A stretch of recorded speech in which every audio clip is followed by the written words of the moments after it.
Halo semuanya, kalau kalian jadi pemimpin desa, apa yang akan kalian bangun duluan? Fasilitas olahraga yang keren atau jalan dan jembatan yang udah rusak parah? Ini dilema nyata yang terjadi di Desa Makmur. Pak Andi, kepala desa yang baru terpilih, dia punya semangat yang luar biasa.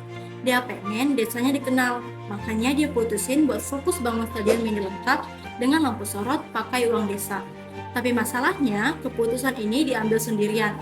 Padahal warga, terutama petani dan ibu-ibu, udah minta dana buat dipakai untuk memperbaiki jembatan kayu yang udah nyaris runtuh. Akibatnya apa? Akibatnya stadion hampir jadi, tapi jembatan itu benar-benar hanyut di bawah banjir. Warga marah, akses putus, dan suara masyarakat seolah hilang di balik bangunan megah itu. Hari ini, kita akan bedah di mana letak kesalahannya dan bagaimana seharusnya pemerintahan itu bekerja. Nah, kalau kita lihat dari aturan dan konsep pemerintahan desa, ada dua pelanggaran besar yang terjadi di sini. Pertama, terkait BPD atau Badan Permusyawaratan Desa.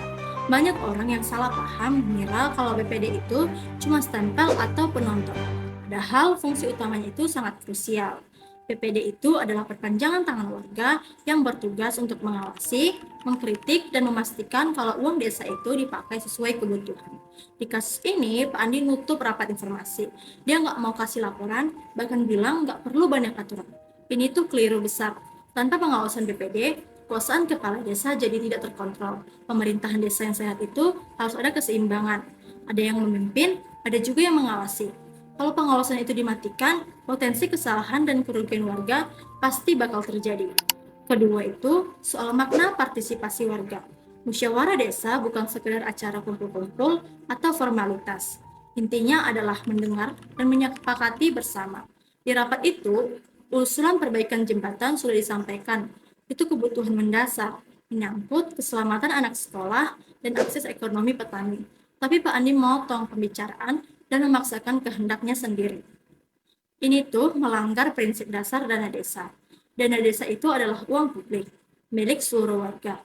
Prioritasnya, penggunaannya harus berbasis pada kebutuhan yang paling mendesak dan dirasakan oleh banyak orang. Bukan keinginan pribadi pemimpin yang agar mau terlihat berprestasi. Ambisi memajukan desa itu bagus, tapi nggak boleh nabrak hak suara dan kebutuhan nyata dari masyarakat itu sendiri. Masalah ini memang sudah terjadi, tapi masih bisa kita perbaiki. Ada dua langkah konkret yang harus segera diambil. Pertama, bangun kembali kepercayaan dan kerjasama dengan BPD. Pak Andi itu harus berubah sikap. Segera panggil rapat terbuka dengan seluruh anggota BPD. Serahkan seluruh rincian biaya, sisa anggaran, dan rencana kerja secara jujur dan transparan. Bukan untuk dimusuhi, tapi BPD harus diajak jadi mitra. Setiap keputusan besar ke depan wajib dibahas dan disepakati bersama. Hubungan antara Kades dan BPD itu ibarat kemudi dan rem. Keduanya dibutuhkan agar kendaraan pemerintahan berjalan aman dan benar.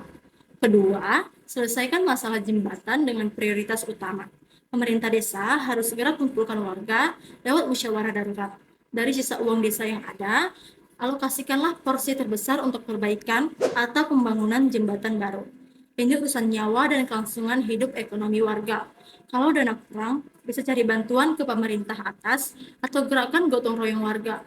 Proyek lapangan bola boleh dilanjutkan, tapi skalanya harus disesuaikan atau ditunda sampai kebutuhan dasar warga terpenuhi. Pembangunan itu urutan prioritasnya harus benar, kebutuhan hidup dulu, fasilitas penunjangan belakangan. Kasus Desa Makmur ini ngajarin kita satu hal penting. Pemerintahan desa yang baik itu bukan diukur dari seberapa megah bangunan yang didirikan, tapi seberapa peka pemimpinnya mendengar suara rakyat dan menyeimbangkan ambisi dengan kebutuhan nyata. Ingat, pemimpin yang hebat adalah mereka yang bisa memajukan desa tanpa melupakan siapa yang dilayaninya. Terima kasih.